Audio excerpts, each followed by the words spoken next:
of you think women are more emotionally intelligent than men? Let's see a show of hands. Okay, 100% of the room. You're all wrong.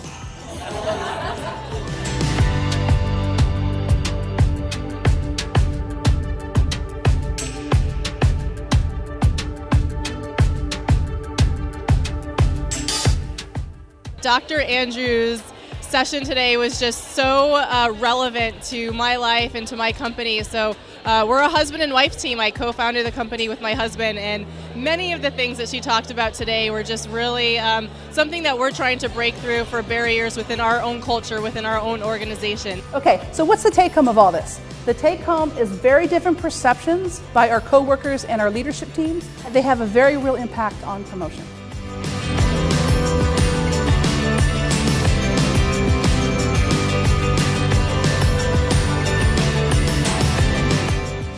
She is a motivative speaker, puts in a lot of facts and figures and statistics about what the population looks like.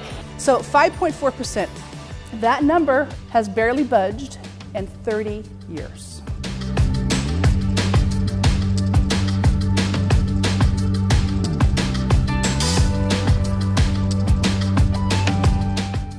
The power of perception is so important, not only for gender, but culture, many different factors. She wove in so many different aspects of American culture. Men and women are also socialized to be like this. Men are socialized to be confident and assertive.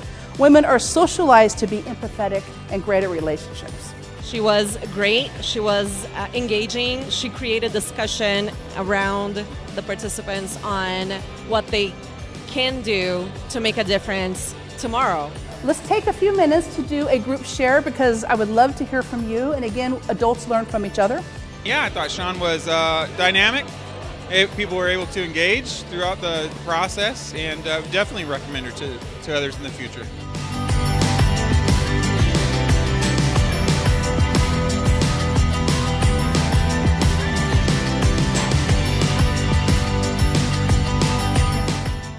This is just a whimsical look at the gender differences. Let's take a more serious look at how these show up in the workplace.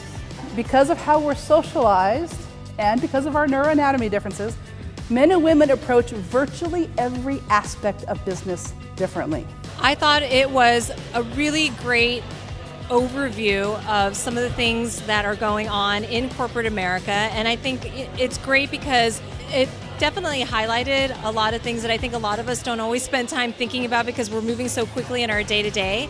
So I think it was a really good reminder of how we can all be more mindful about the different practices that are happening, that we could definitely change and have a different impact for our own selves as well as our associates. And I like some of the suggestions that she made at the very end.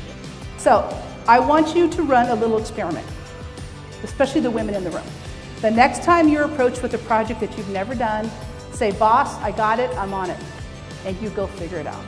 It was a great reminder of the big gap that still exists in leadership and how much work we still have to get women to where they can be. So, talking can transform minds. That can transform behaviors. Behaviors transform organizations, and that can transform the world.